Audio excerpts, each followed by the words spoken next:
Good afternoon everyone. Welcome to north east PSC. मेरा नाम है आयन बैनर्जी और जो सीरीज हम कर रहे हैं एपीएससी पीवीएससीएस क्वेश्चन पेपर, जो जीके जीएस वाला पोर्शन है, जो नॉन टेक्निकल वाला पोर्शन है, उसको जो प्रीवियस ईयर्स क्वेश्चन पेपर्स हैं उसको हम देख रहे हैं। दो पार्ट ऑलरेडी हो चुका है, ये तीसरा पार्ट है। ठीक है, इसके बाद दूसरा हम पेपर एनालिसिस करेंगे। और ये जो पेपर मैंने लिया है ये सभी मैंने एपीपीएससी के जो सरकारी वेबसाइट है वहां से मैंने लिया है। ठीक है, तो आप लोग खुद जाके उसमें देख भी सकते हो, चेक भी कर सकते हो। ठीक है, तो बाकी जो चीजें हैं उसको स्टार्ट करते हैं ज्यादा देरी न करते हुए। चलिए, तो थर्ड पोर्शन का क्वेश्चन स्टार्ट करते हैं। बहुत नीचे चला गया। ओके, चल। तो फर्स्ट क्वेश्चन है, how many members in Anglo Indian community can be nominated by the president to the parliament. तो जो एंग्लो इंडियन कम्युनिटी है, तो एंग्लो इंडियन कम्युनिटी कौन होती है? एंग्लो इंडियन कम्युनिटी वो कम्युनिटी होती है जब ब्रिटिशर्स आए थे। जब ब्रिटिशर्स आए थे तो ब्रिटिशर्स के साथ इंडियंस का जो ब्रीडिंग होता है, ठीक है, जो ब्रीडिंग होता है उसको हम बोलते हैं एंग्लो इंडियन। जैसे मान लीजिए कि मम्मी ब्रिटिशर्स हैं, पापा इंडियन है, या फिर अ, पापा ब्रिटिशर्स हैं, मम्मी इंडियन है। तो ऐसे जो बच्चे होते हैं तो उनको कहा जाता है एंग्लो इंडियन। ओके, जैसे बहुत लोकसभा के परमानेंट सीट को अभी हटा दिया गया है। परमानेंट सीट को हटा दिया गया, दो सीट्स होते थे उनको हटा दिया गया। और कहाँ पर कब हटाया गया? ये हटाया गया था 104th अमेंडमेंट में। ठीक है, कॉन्स्टिट्यूशन अमेंडमेंट एक्ट जो होता है 104th, उसमें हटाया गया। अब उसमें कहा क्या गया है? उसमें कहा गया है कि प्रेसिडेंट जो है वो दो पर्सन को, दो एंग्लो इंडियन को नॉमिनेट कर सकते हैं। आर्टिकल कितना होता है इसका? आर्टिकल आर्टिकल होता है 331। ठीक है, आर्टिकल होगा 331। अब नॉम प्रेसिडेंट देखो, प्रेसिडेंट यहाँ पे भी नॉमिनेट कर सकते हैं। और प्रेसिडेंट हमेशा याद रखिएगा, नॉमिनेशन की जब बात आती है तो प्रेसिडेंट राज्यसभा में भी नॉमिनेट कर सकते हैं। कितने लोग कर सकते हैं? 12। ठीक है, प्रेसिडेंट राज्यसभा में भी नॉमिनेट करते हैं 12। तो ये चीजें, छोटी छोटी चीजें हैं जो आपको याद रखो तो बहुत बढ़िया है। ठीक है, चलिए नेक्स्ट। नेक्स्ट होता है the proclamation of emergency. Proclamation of emergency ceases to operate unless approved by the parliament with in.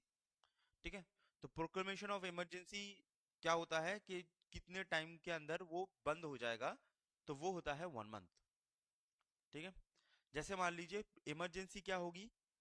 नभी भी इमरजेंसी की बात होती है तो इमरजेंसी तीन होते हैं। ठीक है, एक होता है नेशनल बेसिस पे, पूरे इंडिया में। ठीक है, पूरे इंडिया में नेशनल बेसिस पे ये होता है आर्टिकल 352। उसके बाद आपको दिखेगा प्रेसिडेंट रूल। ठीक है, प्रेसिडेंट रूल ये एक स्टेट के एरिया में या फिर मान लो कोई छोटा सा एरिया है, वहां पर होता है प्रेसिडेंट रूल। ये आपको रिसेंटली दिखेगा इन मणिपुर। मणिपुर में प्रेसिडेंट रूल चल रहा है, तो यहाँ पर होता है 356। और एक होगा आपके पैसों को लेकर, that is known as financial emergency. Financial emergency वो होता है 360। तो 352, 356 एंड 360, ऐसे तीन इमरजेंसीज होती हैं। ये तीनों इमरजेंसी जो होती है, ये डिक्टेट कौन करता है? ये करते हैं प्रेसिडेंट। ठीक है, प्रेसिडेंट। अब ये जो इमरजेंसी है, ये पहले क्या होता था? पहले इंटरनल डिस्टरबेंस करके चलता था। बट यहाँ पर 1976 से, 1976 में क्या आता है? 1976 में 42nd अमेंडमेंट एक्ट आता है। ठीक है, 42nd अमेंडमेंट एक्ट। और 47 अमेंडमेंट एक्ट चेंज कर देता है इमरजेंसी का जो बेसिस है उसको चेंज कर दिया जाता है विथ वॉर। ठीक है, इंटरनल रेबिलियन या आर्म रेबिलियन या एग्रेशन, बाहर से अगर हमला होगा तब इसको किया जाएगा। तो 1975 में जब इंदिरा गांधी ने करवाया था तो उसके बाद से इसको चेंज कर दिया गया है। और इमरजेंसी नॉर्मली कब होगा? जब वॉर होगा। ठीक है, वॉर होगा तब इमरजेंसी होगा, या इंटरनल रेबेलियन होगा, या फिर बाहर से एग्रेशन हो रहा है तब होगा। ठीक है, तो ये जब प्रेसिडेंट अनाउंस करेंगे उसके बाद से क्या होगा? उसके बाद एक महीने में, एक महीने में वो अगर वो ठीक हो गया तो अच्छी बात है, नहीं तो वो बात आएगी आपके पार्लियामेंट में, और पार्लियामेंट में डिस्कशन होगा। और पार्लियामेंट ने अगर अप्रूव किया कि हाँ इसको कर जारी रखते हैं, तो वो जारी रहेगा। ठीक है, चलिए नेक्स्ट होता है who presided over the joint session of the parliament. तो जॉइंट सेशन जब भी होता है पार्लियामेंट का, तो कौन यहाँ पर प्रेसिडेंट होता है या प्रेसाइड्स कौन करता है? तो ऑब्वियसली याद रखिएगा जॉइंट से जब भी जॉइंट सेशन होगा तो कौन करेगा? प्रेसिडेंट करेगा। ठीक है, जॉइंट। ठीक है, ये आप बोल सकते हो it is a very convenient way for Lok Sabha. क्यों? क्योंकि लोकसभा में जो लोग हैं वो 550 के आसपास है। 543 अभी है बट नॉर्मली 550 के आसपास होता है। राज्यसभा में हाई स्ट्रेंथ होता है 250। अगर मान लीजिए राज्यसभा का 2 गुना भी आ जाए फिर भी लोकसभा को हरा नहीं सकता। तो नॉर्मली जब भी जॉइंट सीटिंग होता है, ये नॉर्मल बात होती है कि जॉइंट सीटिंग होता है तो लोकसभा ने जो बिल पास किया है वो हमेशा पास हो जाएगा। ठीक है, तो जॉइंट सीटिंग कब होता है? In case of ordinary bill. अच्छा, यहाँ पर एक और चीज छोटा सा बोल दूं, बिल से छोटा सा चीज बोल दूं। अगर आपसे पूछा जाए कि मनी बिल या कॉन्स्टिट्यूशनल अमेंडमेंट बिल, इन दोनों में क्या जॉइंट सिटिंग होता है? तो याद रखिएगा इन दोनों में जॉइंट सिटिंग नहीं होता। ठीक है, जॉइंट सिटिंग नहीं होता। नेक्स्ट होता है which of the following state the largest number of MPs in लोक सभा। तो सबसे ज्यादा लार्जेस्ट नंबर ऑफ MPs कहाँ से आते हैं? ऑब्वियसली ये आप समझ ही गए होंगे, जितना बड़ा एरिया उतना ज्यादा लोग। तो सबसे ज्यादा आपको कहाँ पर मिलेगा?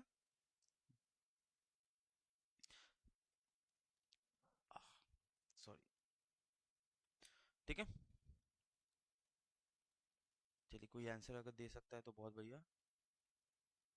नहीं, कोई आंसर नहीं है। चलो, तो सबसे ज्यादा एमपी कहाँ पर आता है? That is known as Maharashtra. ठीक है, चलिए। अच्छा, यहाँ पर एक और चीज बोल दूं। लोकसभा लोकसभा लोकसभा एंड राज्यसभा। तो लोकसभा में याद रखिएगा, लोकसभा में होता है टोटल स्ट्रेंथ हो सकती है 550। राज्यसभा में टोटल स्ट्रेंथ होता है 250। अब इस 250 में भी 238 जो है वो इलेक्टेड है एंड 12 जो होते हैं वो नॉमिनेटेड होते हैं। लेकिन अगर आपके पूछा जाए कि स्टेट लेजिस्लेटिव असेंबली जैसे अरुणाचल का, तो अरुणाचल में कितने मेंबर्स हैं? यहाँ पर आते हैं आपके 60 मेंबर्स होते हैं। 60 मेंबर्स हैं, और जिसमें से याद रखिएगा 15% इनके मिनिस्टर होंगे। ठीक है, स्टेट लेजिस्लेटिव असेंबली में 15% मिनिस्टर होता है। ठीक है, तो 60 का 15% कितना होता है? ऑब्वियसली आपका 9 से 10 आपके यहाँ पर मिनिस्टर हो गया। ठीक है, नेक्स्ट होता है the governor of the state accountable for all his actions. Accountable for his all his action. तो कॉन्स्टिट्यूशन में एक केस हुआ था जिसका नाम होता है केशवानंद भारती केस। ठीक है, केशवानंद भारती केस 1973। तो ये जो केस हुआ था, तो यहाँ पर एक बहुत ही इंपॉर्टेंट चीज निकल के आई थी। उस समय ये बात होता था कि कॉन्स्टिट्यूशन जो संभालेगा या कॉन्स्टिट्यूशन में जो लॉ होंगे उसे कितना चेंज किया जा सकता है, कितना हो सकता है, कितना हो नहीं पाएगा।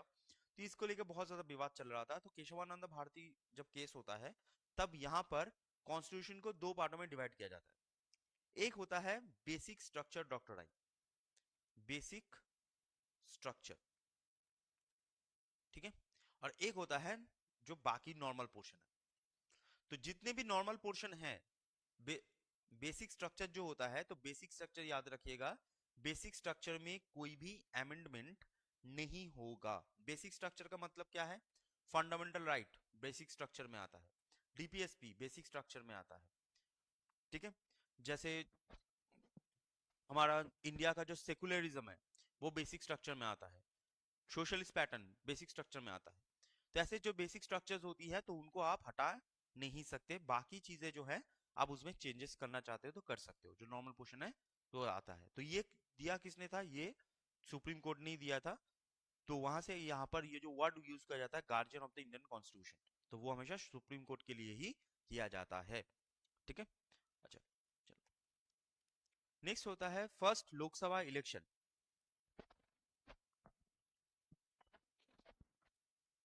ठीक है, फर्स्ट लोकसभा इलेक्शन। तो फर्स्ट लोकसभा इलेक्शन कब होता है? फर्स्ट लोकसभा इलेक्शन आपको दिखेगा इन 1952। फर्स्ट लोकसभा इलेक्शन होता है 1952। तो 1952 में जब इलेक्शन होता है तो इलेक्शन में जीतता कौन है? इलेक्शन में जीतता है कांग्रेस। ये तो फर्स्ट पार्टी है जो जीतती है सबसे ज्यादा। सेकंड जो होते हैं, ये बहुत सारे लोग नहीं जानते कि सेकंड कौन है। सेकंड होते हैं CPI, communist party of India. ठीक है, सीपीआई। तो फर्स्ट कांग्रेस होता है, सेकंड आपका सीपीआई होता है, और कांग्रेस से जवाहरलाल नेहरू जी जो हैं वो इंडिया के फर्स्ट पीएम बनते हैं। अब बात यह है कि बहुत सारे लोग बोलते हैं कि ये जो जवाहरलाल नेहरू जी हैं होम मिनिस्टर पहले वल्लभ भाई पटेल बनते हैं, ये जो चीजें हैं, बात की जाती है कि होम मिनिस्टर वल्लभ भाई पटेल पहले पीएम बन सकते थे, ये सब जो बात होती है, तो यहाँ पर थोड़ा सा मैं एक चीज आपको बता दूं। वल्लभ भाई पटेल जो है, वल्लभ भाई पटेल, तो वल्लभ भाई पटेल की जो डेथ होती है वो 1949 में होती है। ठीक है, उनकी डेथ 1949 में होती है। तो फर्स्ट जो इलेक्शन होता है ये होता है 1952 में। तो as per the 1952, as per the 1952 Vallabh Bhai Patel first PM बन नहीं सकते। ठीक है, लेकिन यहाँ पर जब भी ये बात होती है कि वल्लभ भाई पटेल बन सकते थे, इसको बात होती है 1947 के इंटरिम गवर्नमेंट से बात होती है। ठीक है, 1947 में डोमिनियन जब इंडिया था तब यहाँ पर एक इंटरिम गवर्नमेंट आता है जिसमें पीएम कौन होते हैं? उसमें पीएम भी जवाहरलाल नेहरू ही थे, और जो होम मिनिस्टर होते हैं वो होते हैं हमारे वल्लभ भाई पटेल। तो वहां पर वो कहा जाता है कि वल्लभ भाई पटेल पहले प्राइम मिनिस्टर बन सकते हैं। तो ये जो होती है, ये आप बोल सकते हो एक कंट्रोवर्सी है। तो कंट्रोवर्सी को मैं थोड़ा सा आपको इजी कर दिया कि कब की बात हो रही है। ये फर्स्ट इलेक्शन के बाद की बात नहीं हो रही है, ये इंटरिम गवर्नमेंट जब था तब की बात होती है ये। नेक्स्ट होता है कारावती, इसे कावारती, कावारती बोलो, कावारती। तो Kavaratti is the capital of, Kavaratti कहाँ की कैपिटल होती है? कावारती होती है ऑब्वियसली लक्षद्वीप की। ठीक है, लक्षद्वीप। तो लक्षद्वीप क्या होती है? लक्षद्वीप एक यूनियन टेरिटरी होती है इंडिया की, पहली चीज। अच्छा, दूसरी चीज, इंडिया की सबसे स्मॉलेस्ट यूनियन टेरिटरी भी लक्षद्वीप है। और याद रखिएगा, world's biggest coral reef, sorry, biggest coral island, coral reef बोल रहा हूं, बिगेस्ट कोरल आइलैंड, वर्ल्ड का बिगेस्ट कोरल आइलैंड भी होता है लक्षद्वीप। ठीक है, और लक्षद्वीप में जो मेजोरिटी पॉपुलेशन है, लक्षद्वीप में जो मेजोरिटी पॉपुलेशन है, वो मेजोरिटी पॉपुलेशन होता है मुस्लिम। ठीक है, लक्षद्वीप में मेजोरिटी पॉपुलेशन मुस्लिम है। तो ये छोटी छोटी चीज याद रखिएगा लक्षद्वीप से। अच्छा, नेक्स्ट होता है कथकली। कथकली क्लासिकल डांसेस में आता है, क्लासिकल डांसेस में आता है। तो कथकली कहाँ की होती है? Kathakali is from Andhra Pradesh. ठीक है, कथकली इज फ्रॉम आंध्र प्रदेश। तमिलनाडु से आपको क्या क्या दिखेगा? तमिलनाडु से आपको दिखेगा भारतनाट्यम, भारतनाट्यम, भारतनाट्यम दिखता है। कर्नाटका से क्लासिकल डांस तो नहीं है, बट कर्नाटका से एक बहुत ही फेमस फोक डांस है जिसका नाम होता है यक्षगना, यक्षगना। केरला से आपको दिखेंगी दो, एक होती है आपकी मोहिनीअट्टम, मोहिनीअट्टम, और एक होता है, सॉरी, एक होता है कथकली। मैंने आंसर क्वेश्चन गलत पढ़ा था, I am really sorry, that is Kerala. ठीक है, कथकली होता है केरला, और आंध्र प्रदेश से होता है आपका Kuchipudi, Kuchipudi. I am really sorry, मैंने वो गलत पढ़ा था उस समय, आई एम रियली सॉरी। चलिए, नेक्स्ट क्वेश्चन। नेक्स्ट होता है ललित कला एकेडमी। ललित कला एकेडमी ये कौन सी चीज प्रमोट करती है? ललित कला एकेडमी प्रमोट करती है आर्ट एंड पेंटिंग। ठीक है, एक और होती है इंडिया में साहित्य, साहित्य नाटक एकेडमी या अकादमी, साहित्य नाटक अकादमी। तो साहित्य नाटक एकेडमी जो होती है ये आपकी लिटरेचर को प्रमोट करती है। ठीक है, लिटरेचर, डांस, ड्रामा, इनको प्रमोट करती है साहित्य नाटक एकेडमी। और ललित कला एकेडमी जो होती है वो आपके आर्ट एंड पेंटिंग को प्रमोट करती है। तो दोनों अलग अलग बॉडीज होती हैं। नेक्स्ट होता है world AIDS day. World AIDS day कब मनाया जाता है? वर्ल्ड एड्स डे मनाया जाता है December 1। ठीक, कुछ दिन पहले ही गया, December 1। वर्ल्ड एड्स डे मनाया जाता है December 1 को। एड्स जो होती है, ये आपको पता होगा कि एड्स जो होती है ये HIV वायरस से होता है। ठीक है, HIV वायरस होती है, और ये एक कम्युनिकेबल डिजीज होती है। कम्युनिकेबल डिजीज का मतलब होता है एक पर्सन से दूसरे पर्सन तक फैलती है, कम्युनिकेबल डिजीज है। नेक्स्ट होता है who is popularly known as grand old man of India. Grand old man of India कहा जाता है दादा भाई नौरोजी को। तो Dadabhai Naoroji is known as grand old man of India. अब कुछ नाम हैं जो आपको याद रखो, जो उनके निकनेम्स की तरह यूज होते हैं। जैसे सरदार पटेल, सरदार पटेल का नाम तो सरदार वल्लभ भाई पटेल है, लेकिन उनका जो टाइटल है वो होता है सरदार। ठीक है, टाइटल दिया गया था उनको, कब दिया गया था? ये दिया गया था 1928 बारदौली सत्याग्रह में। बारदौली सत्याग्रह, तो 1928 बारदौली सत्याग्रह जब उन्होंने लीड किया था, तब उनको दिया गया था टाइटल सरदार। ठीक है, अच्छा, नेक्स्ट, आपने गांधी जी का दो नाम सुना होगा, एक होगा महात्मा, क्वेश्चन आता है महात्मा, और एक होता है father of the Indian, father of India या father of nation, father of nation या फादर ऑफ इंडिया। तो फादर ऑफ नेशन या फिर फादर ऑफ इंडिया महात्मा किसने दिया था? महात्मा दिया गया था Rabindranath Tagore. And father of India या फादर ऑफ नेशन किसने दिया था? That is Subhash Chandra Bose. ठीक है, महात्मा गांधी से ये दो चीजें भी आप याद रखो तो बहुत बढ़िया। नेक्स्ट, नेक्स्ट होता है द मॉडर्न ओलंपिक्स। जो मॉडर्न ओलंपिक्स होता है एवरी 4 ईयर जो ओलंपिक्स होता है, तो वो कहाँ से स्टार्ट होता है? वो स्टार्ट होता है फ्रॉम ग्रीस। ग्रीस का एक सिटी होती है जो ग्रीस की कैपिटल भी है, जिसका नाम होता है एथेंस। एथेंस, तो यहाँ से जो मॉडर्न ओलंपिक्स है वो स्टार्ट होता है। ये ओलंपिक आपकी जो बात हो रही है वो समर ओलंपिक की बात हो रही है। ठीक है, तो ओलंपिक दो टाइप के होते हैं, एक होता है समर ओलंपिक, एक होता है विंटर ओलंपिक। दोनों ही 4 साल के अंडर अंडर होते हैं, 4 साल 4 साल। जैसे लास्ट जो ओलंपिक हुआ था वो ओलंपिक कहाँ पर हुआ है? समर ओलंपिक की बात कर रहा हूँ, ये हो रहा है आपका पेरिस। ठीक है, 2024 में हुआ था पेरिस में। नेक्स्ट होता है the chief present chief commissioner of India. अच्छा, ये वाला जो क्वेश्चन है, यहाँ पर मैं चीज एक बोल दूं कि ये जो क्वेश्चन है, ये क्वेश्चन हमने उस लिया है, लेकिन उस समय कौन था उसके हिसाब से क्वेश्चन आया था। ठीक है, अगर आपको इसका सही जवाब आज अभी के टाइम पे जब हम देख रहे हैं, तो अभी के टाइम पे कौन है? अभी के टाइम पे होते हैं ज्ञानेश कुमार। ठीक है, चीफ इलेक्शन कमिश्नर अभी कौन है? ज्ञानेश कुमार है। ठीक है, तो ये क्वेश्चन थोड़ा सा आप देख लीजिएगा। नेक्स्ट होता है which north eastern state has highest literacy rate. कौन से नॉर्थ ईस्टर्न स्टेट में हाईएस्ट लिटरेसी रेट होती है? अब ये highest literacy rate north eastern state में है, याद रखिएगा, ये इंडिया में सेकंड नंबर पे आता है। ठीक है, ये आता है सेकंड नंबर पे, तो दैट इज मिजोरम। ठीक है, north eastern state higher literacy rate कहां पर होती है? वो होती है आपकी मिजोरम में। ठीक है, अगर पूरे इंडिया में बात किया जाए तो पूरे इंडिया में सबसे हाईएस्ट लिटरेसी रेट होती है आपकी केरला। केरला, और अगर पूरे इंडिया के बेसिक पे बात किया जाए तो हाईएस्ट लोएस्ट लिटरेसी रेट होगी बिहार। ठीक है, लोएस्ट लिटरेसी रेट होती है बिहार। और नॉर्थ ईस्टर्न स्टेट में सबसे लोएस्ट क्या कौन होता है? Lowest literacy rate in north eastern state वो होती है अरुणाचल प्रदेश।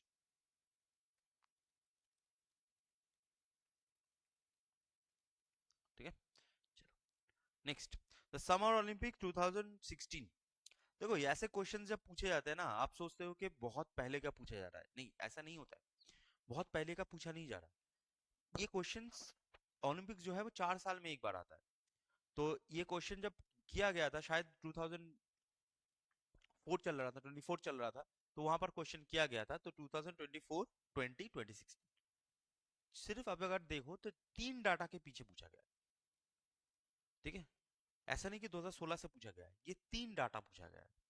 तो समर ओलंपिक्स इन 2016 कहां पर हुआ था? समर ओलंपिक्स हुआ था आपका रियो de जनेरो, ब्राजील में। ठीक है, रियो de जनेरो, ब्राजील। तो ब्राजील में आपका हुआ था समर ओलंपिक्स। जो मैं थोड़ा सा आपको बता देता हूँ, 2024 ये कहां पर हुआ है? पेरिस। 2020, अच्छा 20 का 22 में हुआ था क्योंकि कोरोना चल रहा था, तो 20 का 22 में हुआ था, that is known as Tokyo. 2016 ये आपने देखा, रियो। 2012 लंदन, ठीक है। 2008 बीजिंग चाइना। 2004 ग्रीस, ठीक है। तो ये समर ओलंपिक्स हैं, ये थोड़ा सा आप याद रखिएगा ऊपर से नीचे। ओके, चलिए नेक्स्ट होता है केन वाइल्ड लाइफ सेंचुरी। तो केन वाइल्ड लाइफ सेंचुरी जो होती है वो अरुणाचल के कौन से डिस्ट्रिक्ट में होती है? केन वाइल्ड लाइफ सेंचुरी अरुणाचल के कौन से डिस्ट्रिक्ट में आपको दिखेगी? तो केन वाइल्ड लाइफ सेंचुरी आपको कहाँ पर दिखेगा? That is known in east Siang. तो कहाँ पर दिखता है? वो दिखता है इन ईस्ट सियांग, ठीक है। चलिए, अब मैक्सिमम जो क्वेश्चंस हैं वो अरुणाचल से हैं, तो आपको मैं थोड़ा सा आधा मिनट का टाइम दूंगा। आप लोग अगर बोल सकते हो तो बोलिए, ठीक है, ऑब्वियसली कोशिश कीजिए। नेक्स्ट होता है eagle nest wildlife century. Eagle nest wildlife century कहाँ पर मिलता है? ठीक है, 30 सेकंड का टाइम है, आप लोग कोशिश कीजिए। और जो बाद में देखेंगे वो आप पॉज करके आप कोई आंसर देने की कोशिश कीजिएगा, ठीक है। तो eagle nest wildlife sanctuary आपको कहाँ पर दिखेगा? Eagle nest wildlife sanctuary आपको दिखेगा इन वेस्ट कमेंग, ठीक है। Eagle nest wildlife sanctuary आपको कहाँ पर दिखेगा? That is west Kameng. Next, next होता है भीष्मक नगर। भीष्मक नगर एक हिस्टोरिकल साइट है, हिस्टोरिकल हो गया, हिस्टोरिकल, हिस्टोरिकल साइट है। वो कहाँ पर होती है? भीष्मक नगर हिस्टोरिकल साइट।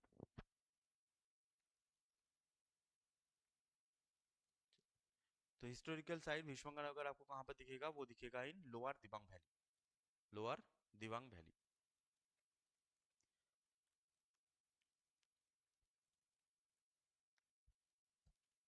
ठीक है। नेक्स्ट आता है आपका काचिंग। ये काचिंग बहुत ही फेमस है, काचिंग। द ट्रेडिशनल ट्रांसफॉर्म कौन से ट्राइब का होता है? कचिंग जो होती है वो ट्रेडिशनल ट्रांसफॉर्म आपको कहाँ पर दिखती है? ये जो कचिंग है मैंने देखा था, मैंने देखा था, बहुत ही सुंदर ट्रांसफॉर्म होता है, और ये मैंने देखा था इन जीरो, ठीक है, जीरो में मैंने देखा था। तो ये कहाँ का होता है? ये होता है आपका अपतंज।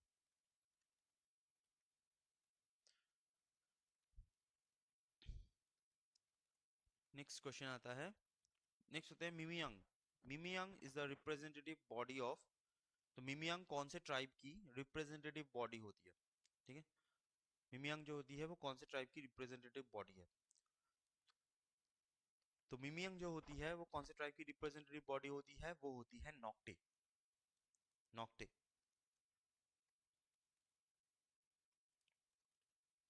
नेक्स्ट होता है जाकरिंग्स। जाकरिंग is the community that inhabits. तो जाकरिंग्स जो कम्युनिटी होती है जाकरिंग, तो जाकरिंग कम्युनिटी आपको कहाँ पर दिखेगी? कौन से डिस्ट्रिक्ट में दिखेगी? ठीक है, और इस डिस्ट्रिक्ट में आपको पता होगा, इस डिस्ट्रिक्ट में एक विलेज होता है that is known as Dong village. Extra चीज बोल दूं, इस विलेज में एक विलेज होती है डोंग विलेज, और डोंग विलेज इंडिया का फर्स्ट, इंडिया फर्स्ट सनलाइट इसी विलेज में आती है। इस डिस्ट्रिक्ट के जो विलेज है, इंडिया का फर्स्ट सनलाइट आती है, that is known as Anjaw, ठीक है, अंजॉ। नेक्स्ट होता है टिप्पी ऑर्किडियम। टिप्पी ऑर्किडियम, ऑर्किडियम का मतलब होता है जहां पर ऑर्किड्स आपको शोकेस किए जाते हैं, ठीक है, टिप्पी ऑर्किडियम। तो टिप्पी ऑर्किडियम जो होती है वो कहाँ पर है? टिप्पी ऑर्किडियम कहाँ पर है? अच्छा, इससे जुड़ा हुआ एक सवाल और आप लोगों के सवाल है, शेषा ऑर्किड वाइल्ड लाइफ सेंचुरी कौन से डिस्ट्रिक्ट में आता है? शेषा ऑर्किड वाइल्ड लाइफ सेंचुरी ये कौन से डिस्ट्रिक्ट में आता है? ठीक है, शेषा ऑर्किड। तो टिप्पी ऑर्किडियम कहाँ पर होता है? टिप्पी ऑर्किडियम होता है वेस्ट कमेंग, ठीक है, टिप्पी ऑर्किडियम आपको दिखेगा वेस्ट कमिंग। और शेषा ऑर्किड कहाँ पर है ये आप लोगों की सवाल है। नेक्स्ट होता है which of the following awards given to the coaches.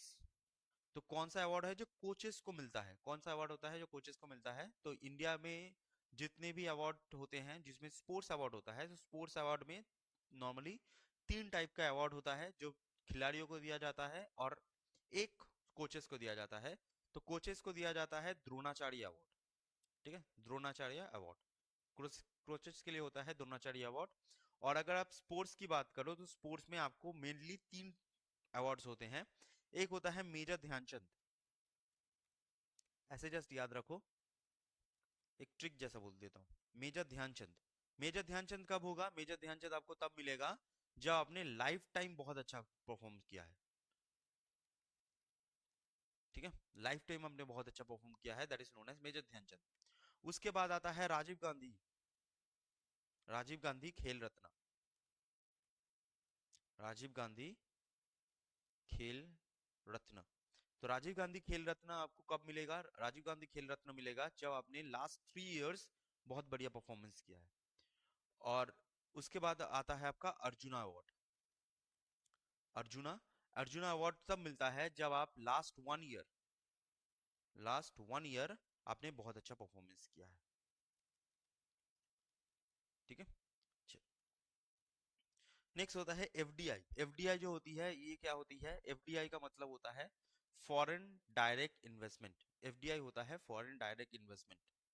ठीक है, और एफडीआई में हमारे इंडिया में एक रूल होता है, फॉरेन डायरेक्ट इन्वेस्टमेंट का मतलब होता है जब बाहर से पैसा आ रहा है और किसी कंपनी में आ रहा है, किसी कंपनी में आ रहा है, तो ये जो कंपनी का वो अगर पार्ट बने, हिस्सा बने, मींस उसके पास अगर 10% शेयर होगा, अगर 10% शेयर होल्डर वो करता है, तब उसको कंसिडर किया जाएगा एफडीआई।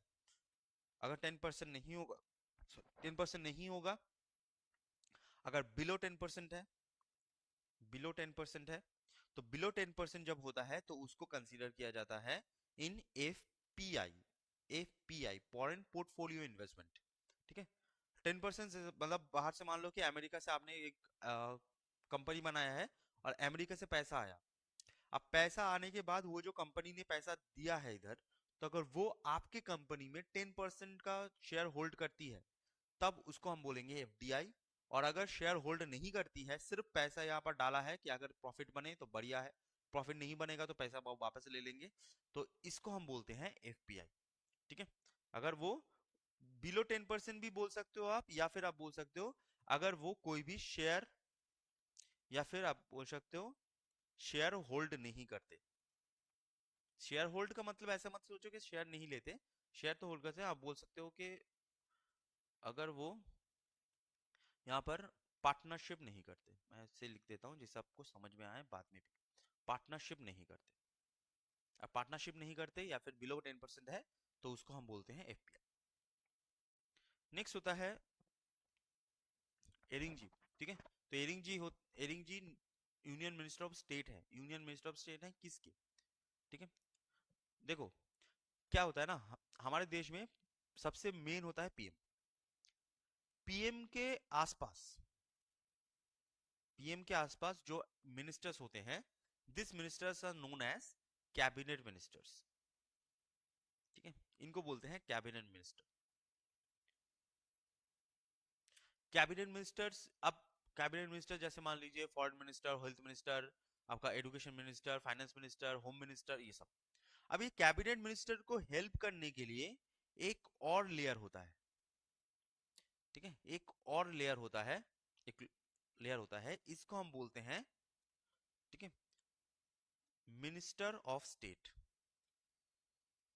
Minister of state. ठीक है, मिनिस्टर ऑफ स्टेट।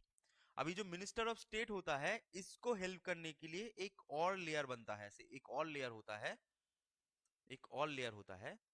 इस लेयर को हम क्या बोलते हैं? इस लेयर को हम बोलते हैं जूनियर मिनिस्टर्स, जूनियर मिनिस्टर्स। तो जो मिस्टर एरिंग हैं, तो वो कौन से यूनियन मिनिस्टर ऑफ स्टेट है? तो वो होते हैं ट्राइबल अफेयर्स, ट्राइबल अफेयर्स के वो मिनिस्टर ऑफ द स्टेट है, मतलब सेकंड मिनिस्टर है। फर्स्ट मिनिस्टर कैबिनेट मिनिस्टर होता है एंड सेकंड मिनिस्टर ये होता है। ठीक है, फर्स्ट मिनिस्टर अभी कौन है? अर्जुन मुंडा। ठीक है, तो फर्स्ट मिनिस्टर वो होते हैं, सेकंड मिनिस्टर एरिंग जी होते हैं।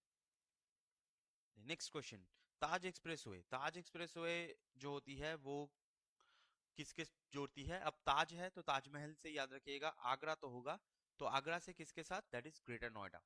ठीक है, ग्रेटर नोएडा टू आगरा। और याद रखिएगा नोएडा एंड आगरा ये दोनों ही यूपी में है। बहुत सारे लोग सोचते हैं कि दिल्ली में है, नहीं, दिल्ली में नहीं है, यूपी में है। ओके, नेक्स्ट होता है the turning point, the journey through challenges. ठीक है,